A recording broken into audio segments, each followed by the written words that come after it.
Yeah, somebody keeps bringing up this Leo Frank thing. So I'm going to end this conversation so somebody can stop asking me about it. I don't believe I really owe anybody an explanation of my position on this. And I'll explain to you my rationale why I think Leo Frank actually did it. And it's not because his religious status or something else of that nature. It's not because, I like to make fun of Yale. I like making fun of Yale because Gilligan's Island was just funny. You Yale man, it's just funny. Come on, it's funny. It's humor. Don't be upset about it. That and George Bush was from Yale. Oh my goodness, I don't know how that guy ever graduated anything.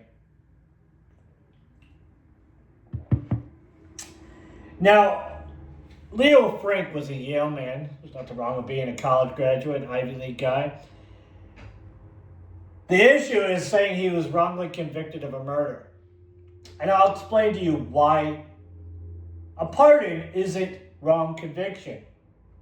A pardon is an executive decision to end his sentence, or rather, rebuke the sentence. He wasn't cleared by a court of law. He was never not found guilty. He was never found not guilty. He was found guilty by a legitimate court of law. This is why I think it's weird that the modern era, people don't quite comprehend the legal system. If you get pardoned, isn't that you're not guilty. It's that you were found guilty by a court of law and your sentence was truncated or reversed by an executive decision. You were still found guilty. In the books, when you look it up in the FBI's whatever, you were still found guilty. It was later either overturned, which requires an appeal, not a pardon. Your appeal has to retry it. You have to bring it to trial again yourself. The county, the city, the state, the government itself cannot retry you because it's a violation of the Constitution. It's double jeopardy. Do you understand? They can only try you one time. For an appeal, you can bring up the case again and go through the court proceedings again, but you will never see that 12-jury trial again because that 12-jury trial has already found you guilty. Do you understand? Will you be able to successfully appeal it and actually retry it with maybe new evidence? Maybe you can prove this wrong. Maybe, and then maybe you can be found not guilty, but that first conviction is still there. It's still on the record. Should you get it expunged if this happens to you? Yeah, I would if I were you. I'm not saying you should or shouldn't, but that conviction will always be there. He was still convicted, not wrongly. There's no wrongly about it. He was still convicted because the law does not take moral stances. The law is blind. Lady Justice is blind for a reason. There's no such thing as wrongly convicted. He was falsely convicted or falsely accused. Yes, maybe. But here's why I don't agree with that conversation. To preface this out, I have members of my distant family that are Jewish. I am not anti-Semitic. I have nothing against Jewish people. I don't actually care that they're Jewish. I do think that it's, you're not Christian, so I don't really interact with people at that level, especially in the conversation of morality. So I don't interact with people on the level of morality or ethics or virtue if they're not Christian, because I am a Christian. I have always been Christian, and I'm a very, we'll call it devout-ish. Kind of devout-ish, kind of not. But with that preface out of the way, we can have this conversation. I have basically the Tucker Carlson view of being Christian is I don't hate anyone in particular, but when I think about certain things, it makes me hate individuals, and those individuals, if there's a larger trend, I tend to hate a group of person to the point where I stay away from it and avoid them to avoid negative encounters, because I live in a civilized society and I choose to be in a civilized society. I choose to have civilization. I didn't get forced into a civilization, I chose it. So my choice is to be a civilized human being and act in such an according manner. Now, I am not a trial lawyer. I have interest in obtaining my law degree. I have interest in passing the bar, which is a long-term goal of mine. I know I'm really old, and that's probably down the road, like 800 years from now, but we're going to dive into this because this is one of the legal inquiries that I read recently that I thought was very strange that the findings were the way they were. Now, the evidence was presented in the court case. You can find this online. And I'm bringing this up because somebody said this was anti-Semitic, that I had this position. And I want to counter why I don't think that it's anti-Semitic for me to have this position, because mine was rationally thought out. Leo Frank, if you don't know anything about the man, he is a Yale graduate. He went to an Ivy League school, and then he became a manager at this company. Now, this company had some other people other than himself, obviously, including child labor, which obviously is no longer a thing, with little 13-year-old Mary Phagan. I don't know how to pronounce her name properly. I'm going to go with Pagan or Phagan. I don't know which. I might actually interchange it accidentally. And then there was another person who was named, right? No, he went to Cornell for engineering, and he's a Cornell man. Okay, my apology there. He was definitely a Cornell man. For some reason, I was thinking he was a Yale man because we're talking about the Gilligan's Island. And so he's a Cornell man, and having this conversation doesn't matter anymore about his education. We know he's a well-educated man. He's an engineer. So he's working in this company, and there was a black man whose name was, I don't even know. I'm not going to keep reading that. There was a black man that he had stated was actually the person who committed the crime. Now, the crime, if you're not aware, was a sexual assault and murder of Mary Phagan. Mary Phagan's the real victim here. Let's not get these details messed up. Poor little 13-year-old Mary Phagan is the only victim in this conversation. Everybody else is just a portrait or an actor within this film. Okay, do you understand? I don't want to have this conversation about this guy being victimized or the other guy being victimized because a little 13-year-old girl who was just trying to earn enough money so she could feed herself and her family was raped and murdered in this case. This is a very, very not happy incident, okay? We'll just leave it at that. My honest opinion would probably be a little more extreme. And you have to understand, this is in the South, okay? You can look up the details yourself. I'm not going to go into in depth with this. This is already going to be a really long video. This was in the South in 1915. Correct? In the 1900s. Okay, it says it right here. The 1910s. This is right around World War I. You have to understand the KKK was still active around this period of time. So if you understand the South, you understand that a black guy and a Jewish guy are involved in this court case. The first person interviewed was obviously the black guy, and they found said evidence around the area. This evidence included a note. I am actually looking at this note right now. I am looking at a picture of this note as I speak to you. And this note is written in cursive. It is written in cursive in the early 1900s while child labor was a thing. So school, which means education, reading and writing, literacy was not exactly a priority. And we are speaking about a engineering degreed man from Cornell and a non-engineer degree man from the South. So we're speaking about one guy that is obviously capable of reading and writing at a sophisticated level, a advanced level, and another person who is not able to write and read at any kind of level very, very well. I guarantee it. It's almost essentially like this man is working this job because he has no education and no ability to read and write. So he's a janitor within this shop because he has no education, because we're in the middle of segregation still.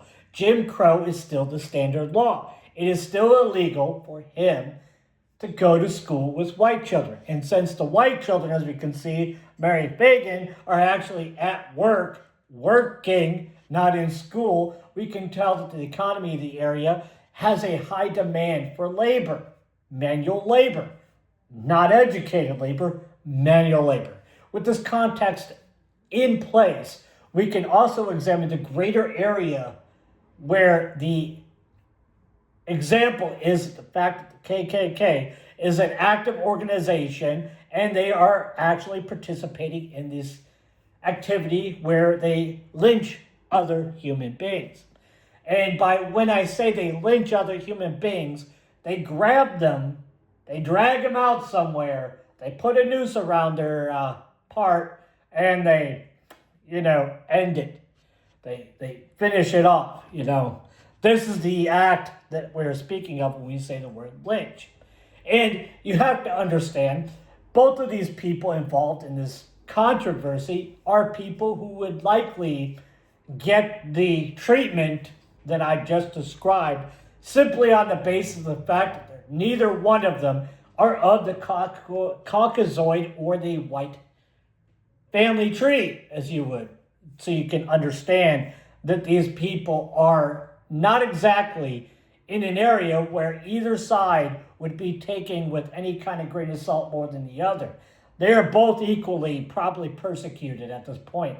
Is this a failing of any kind of religious thing? No, this is just how it is, okay? I'm not going to judge it. I'm not the person that could judge it. I don't have a time machine. I can't go back and look at it and examine it rationally or objectively. I do understand that people use this kind of thing for an emotional lever to get people to react and trigger them, okay? It's very obvious. But here's the thing. This letter is written in cursive. It is well written in cursive. This is practice cursive. This is not the cursive of a man who only learned how to write basics. This is not the cursive of a man who just learned how to read or has a low quality or a low status education. This is the cursive of a man who actually understands how to spell. Do you understand? I'm reading it right now. Now, if you assume that Mr. Frank was actually innocent while being condemned, then you are essentially saying the person who murdered little Mary Phagan, the actual only victim in this question, she's the only victim here. Okay? That's the victim, Mary Phagan. You are essentially saying the person who Mary Phagan was, ended by was the opposite person of Mr. Leo Frank, which would have been the very likely very dark African man in the South in the early 1900s. Now you have to understand this man likely has no education. He's likely been doing manual labor since, of course, he was a child, because child labor laws don't exist yet. So he's been doing manual labor his entire life. No ability to read or write, no reason to write cursive. This is in well-manicured cursive. This man likely would not have the foresight or the sophistication required to plan 3 steps ahead. And why this is important is because, according to the case, Mary Phagan was murdered directly in front of the office. There was evidence of a struggle within the office of Mr. Frank. There was a puddle of blood near the office, and then her body was also moved into another area and, quote unquote, buried somewhere else. Not only would he have the foresight to do that, he would have the foresight to write a letter in well-manicured cursive to frame Mr. Frank. He would have to have the pretense to understand that when he went through the interrogation with the KKK person, because that's likely who he was going to get interviewed by, because they were very deep into law enforcement even back then. So he would have been interviewed by somebody involved with the KKK, and he would have to have had a very well thought out story that would have held up under interrogation. And he would have had the pretense, or had to have had the pretense, to understand that if his story did not hold up against Mr. Frank, that he would have had to have left town. And if Mr. Frank got out of prison, he would have had to hide from Mr. Frank, because Mr. Frank probably would have came after him.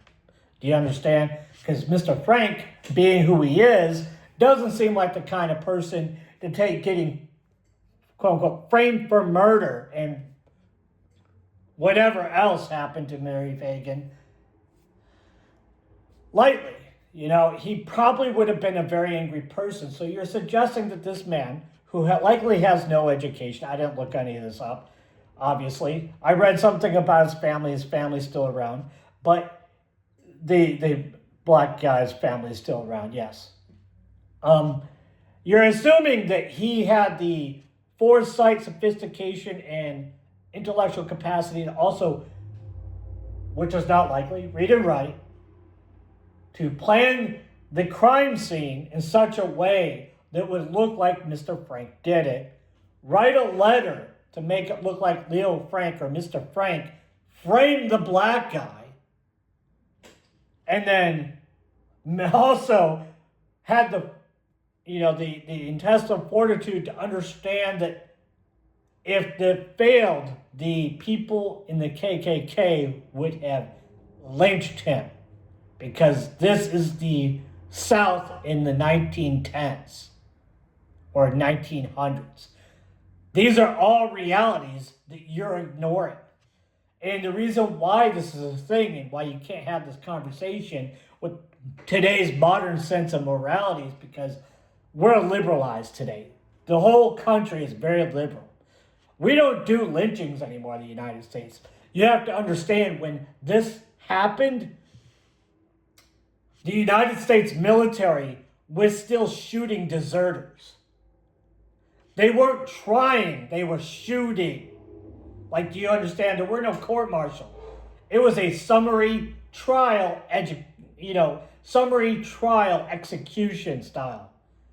That's the early 1900s in the U.S. military, when we were going to World War I.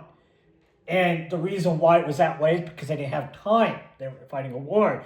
And they didn't have the logistical support. They didn't have the funding. So they would just battlefield court-martial and execute them right there. That's the world that these guys were living in.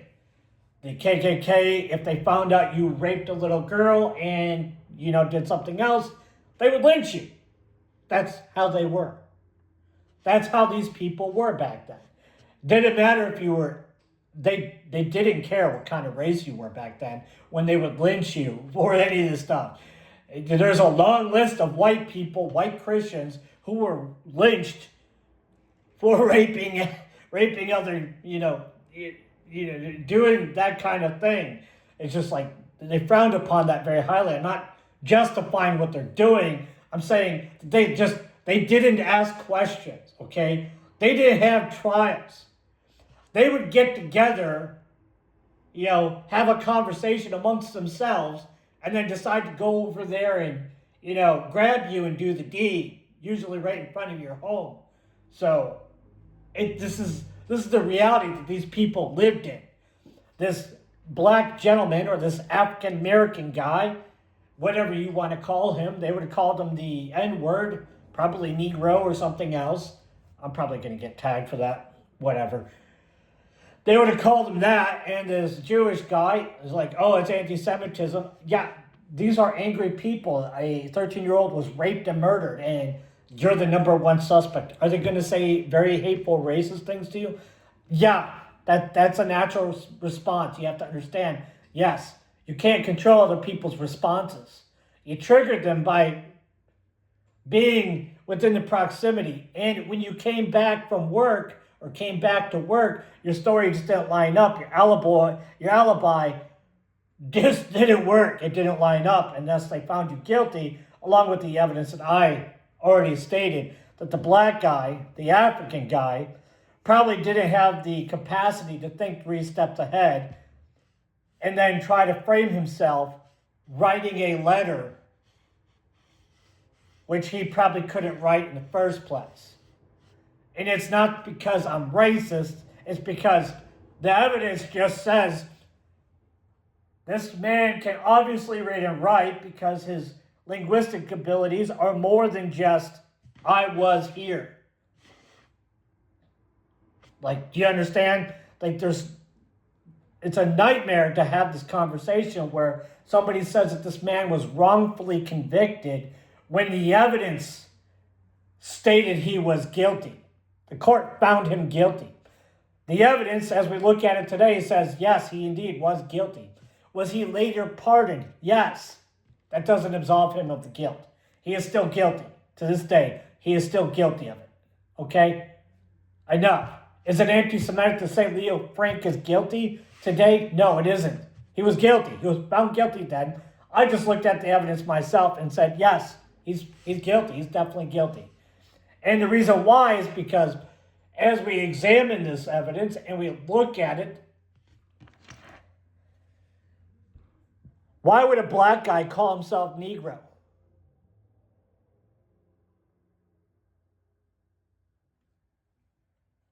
Read the letter. Read the letter. And now I'll go into exact details. Accompanied by his attorney, Liz Ryan gave a written disposition. He gave a written disposition. And this is the man, what's his man? Jim Conley is his name. This is the man that they said actually did it. And when you go back and you say that Leo Frank today was convicted wrongly because of anti-Semitism, you are essentially saying that the black man with this stereotype is the one who raped and murdered this girl. Being racist against a black guy because you're saying that because the Jewish guy could not have possibly done it is ridiculous. Could he have done it? Yes. Could they have both done it? No. Could the black guy have had the foresight, the introspection, and the sophistication to pull off this kind of activity in such a fashion that it made Leo Frank look guilty? No, definitely not. It is not possible. The odds are against it. You have to have too many things go right and just enough go wrong. Just enough has to go wrong in order for this man to not actually be guilty. And the reason why I say this is simply because he had to write a note, he had to do the deed, he had to leave the evidence all around the office, he had to dispose of the body without Leo Frank, and all this stuff. Leo Frank just would not have noticed any of this. Read the story and you'll understand why. He would have had to not have noticed any of this. He returned to his office and what? He went about his day the rest of the day? Are you understanding? Little 13-year-old Mary Phagan disappeared and the whole town went nuts. The evidence looks like Leo Frank here tried to frame the black guy. Objectively, you are saying that the black guy involved in this conversation planted evidence that made it look like Leo Frank was trying to frame him. That's the conversation we're having. Occam's razor basically states that if two things are possible, the most likely of the two is the simplest of the two. Do you understand? The simplest system here is that Leo Frank indeed is guilty. And when we have the conversation about his pardoning, it did not abstain him from guilt. And likely the situation is that the Phagan family wanted justice for this act. And so the executive decision was it's the KKK. The executive decision was to let Leo Frank go, and the KKK enacted their form of justice. This is not a conversation. It's not anti-Semitism. This is a rational examination of everything presented. I did not dig up anything deep. I didn't go very deep into this. All of this is very researchable. I used Google. I used Google and Gemini. That's all I used.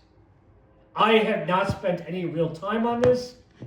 If I were questioned to, I would definitely do way more research. But at this point in time, this is not a religious thing. This is not a bigotry thing, because you're asking for a black guy during Jim Crow peak, during the KKK's heyday, to plan a crime where he was implicated, but adjudicated, absolved of it, by framing himself. While that is a very, very sophisticated way of getting out of a crime, I highly doubt that this man did that. I mean, these are not rocket scientists here. This man is doing manual labor. And there's nothing wrong with doing manual labor, but the odds of him having the intellectual capacity to plan that far ahead and to be able to make it look like somebody tried framing him and then keep it together while being interrogated and then keep following through until the end is very unlikely. Is it anti-Semitic to say Leo Frank killed that little girl? No, because I guarantee it. I 100% say, yes, Leo Frank killed her. And did we get justice? I was not Larry Phagan's family. I would be mad. I would be mad. If that were my daughter, yeah, I would be mad. I'd probably want justice as well. And did they get justice? He was convicted of murder. He was convicted of sexual assault and murder. Not wrongly convicted, he was convicted. Do you understand? Was he pardoned? Yes. But he definitely was not wrongly convicted in my mind. The evidence says he was guilty. There's no bigotry, there's no anti-Semitism here. And this has nothing to do with the fact that the guy's Jewish. Literally nothing to do with the guy's Jewish, because the victim is 13-year-old Mary Phagan, who died at work as a child laborer. That's the victim. The victim is 13-year-old Mary Phagan. And I have no idea what kind of person you must be when you take the conversation about the murder, the rape and murder of Mary Phagan at 13 years old as a child laborer, as being an attack on you personally or your religion, when she was a 13-year-old girl.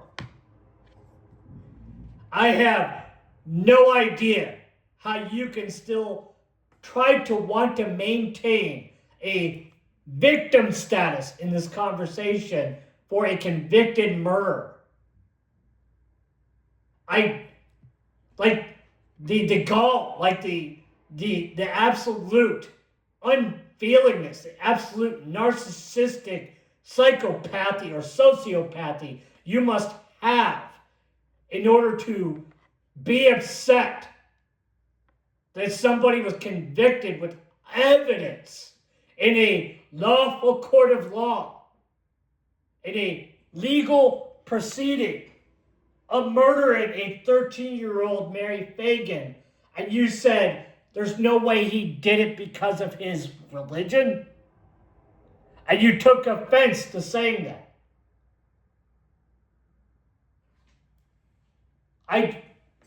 There's only two people involved. There were only two people in the building outside of Mary Phagan.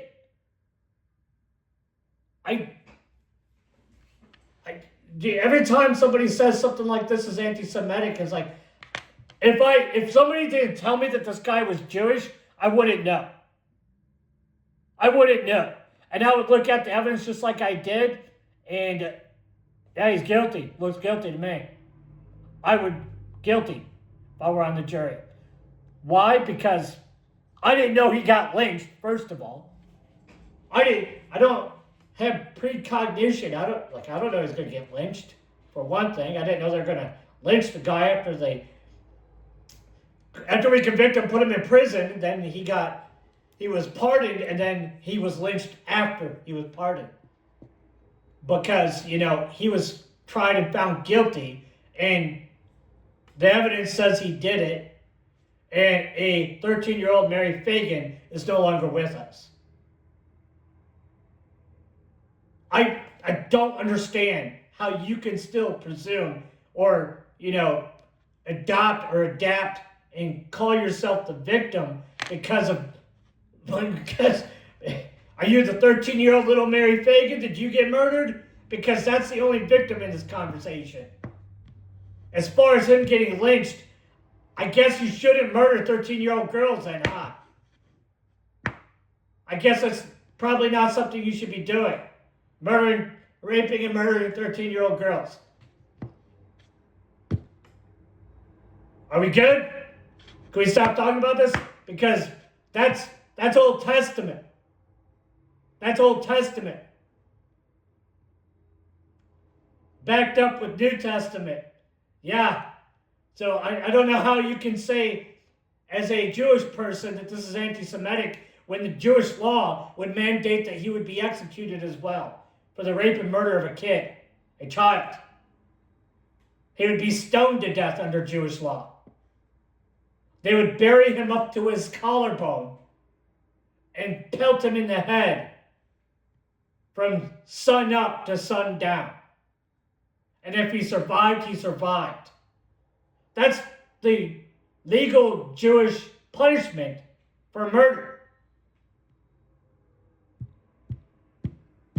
So, he was lynched instead of stoned.